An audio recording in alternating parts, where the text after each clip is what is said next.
Hello guys, welcome back to my channel, and now our topic of discussion is the hip joint.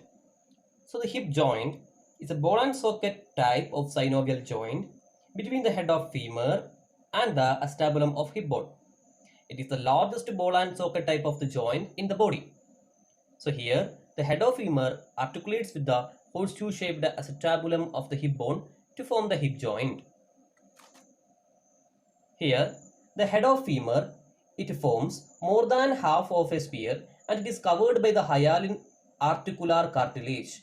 It is covered by the articular hyaline cartilage except for a small pit, that is fovea capitis. And the acetabulum here, it presents three features: a horseshoe shaped lunate surface, an acetabular notch, and the acetabular fossa. So the acetabulum presents three features: a horseshoe-shaped lunate surface, acetabular notch, and an acetabular fossa. Now let's talk about the ligaments of the hip joint. The ligaments include the fibrous capsule or the joint capsule, the iliofemoral ligament, the ischiofemoral ligament, and the pubofemoral ligament, the transverse acetabular ligament, acetabular labrum, and the ligament of head of femur. So these are the ligaments of the hip joint. Now let's see each of them in detail. So this is the fibrous capsule or the capsular ligament. It's a strong and dense fibrous sac which encloses the joint. So on the hip bone, it is attached 5 to 6 millimeter beyond the acetabular margin on the outer aspect of the acetabular labrum and the transverse acetabular ligament. On the femur, it is attached anteriorly to the intertrochanteric line and posteriorly to the intertrochanteric crest. So this one is the another ligament, the acetabular labrum. It is a fibrocartilaginous rim attached to the acetabular margin. So it is a fibrocartilaginous rim attached to acetabular margin and it is triangular in cross section. Another ligament we can see here is the ligament of head of femur. So this ligament, it is a flat triangular ligament, as you can see here. It's a flat triangular ligament and its base is attached to the transverse acetabular ligament and apex attached to the fovea of the head. So this is the head of femur. It is apex attached to the head of the fovea of the head and base attached to the transverse acetabular ligament. So the next ligament is the transverse acetabular ligament. It bridges the acetabular notch. And thus it becomes, this acetabular notch becomes converted into a foramen which transmits the acetabular vessels and nerves to the hip joint. So the transverse acetabular ligament, it bridges the acetabular notch and thus it converts the acetabular notch into a foramen which transmits the acetabular vessels and nerves to the hip joint. So this is the anterior view, and here you are able to see the two ligaments. One is the iliofemoral ligament and other is the pubofemoral ligament. The iliofemoral ligament, it is an inverted Y-shaped ligament which lies anteriorly and intimately blended with the capsule. Its apex is attached to the lower half of the anterior inferior iliac spine and its base is attached to the intertrochanteric line. This ligament consists of three parts: a lateral thick band, a central thin band, and a medial thick band. So the iliofemoral ligament is an inverted Y-shaped ligament, apex attached to the anterior inferior iliac spine, base attached to the intertrochanteric line. It consists of three parts: the lateral thick band, central thin band, and medial thick band, as you can see in this diagram. So another ligament we can see here is the pubofemoral ligament. This is also a triangular ligament. It is a triangular ligament and with base, its base is above and apex below, and its base is attached to the iliopubic eminence, the superior pubic ramus, and the obturator crest. Inferiorly, it blends with the antero-inferior part of capsule and the medial band of the iliofemoral ligament. The medial band of the iliofemoral ligament. Now let's see the ischiofemoral ligament. This ligament is relatively weak and it supports the capsule posteriorly. Above, it is attached to the ischium, postero-inferior to the acetabulum, and from ischium, its fibers spiral behind the femoral neck to attach to the greater trochanter deep to the iliofemoral ligament. So this is the another diagram of the acetabular labrum, the ligament of head of femur. You can see the acetabular labrum in the margin, acetabular margin, and the ligament of head of femur here, which is apex attached to the fovea. Now let's talk about the bursae around the hip joint.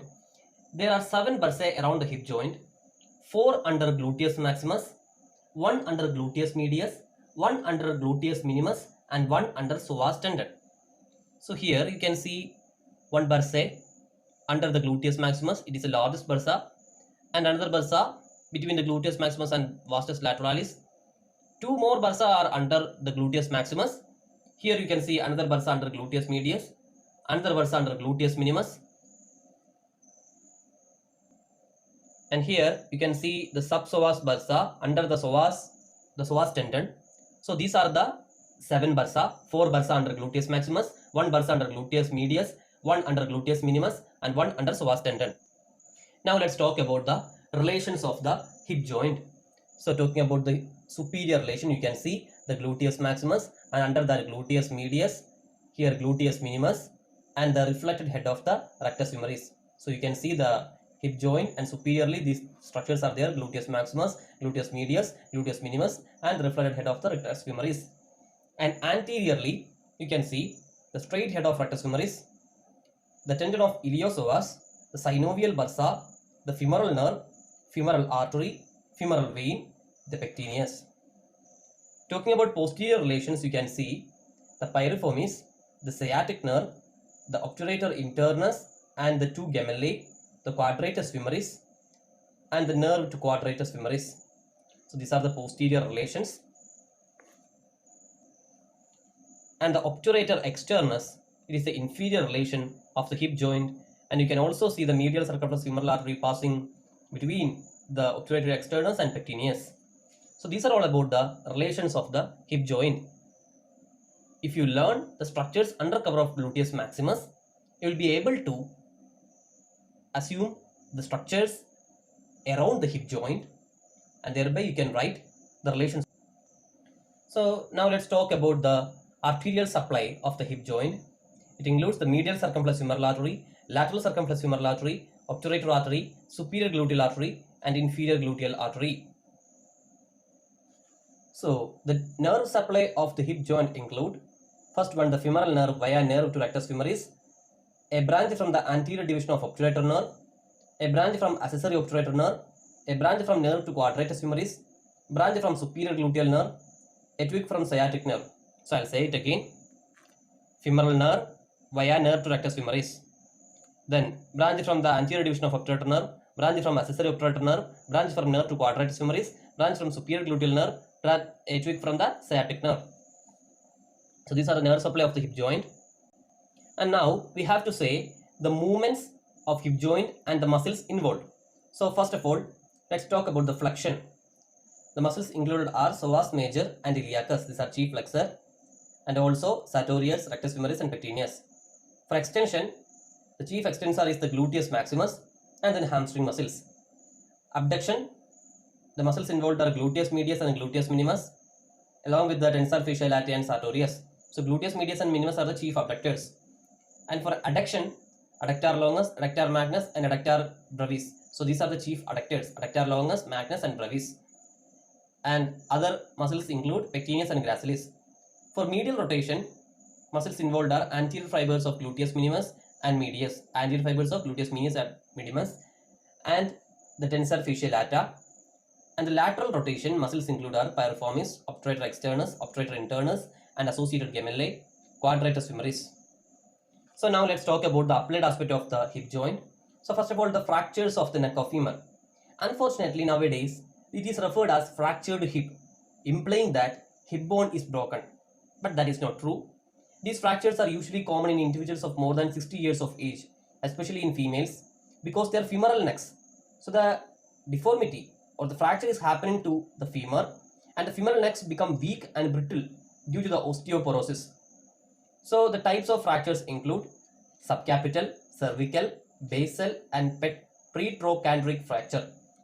So again I'll say the types include, there are four.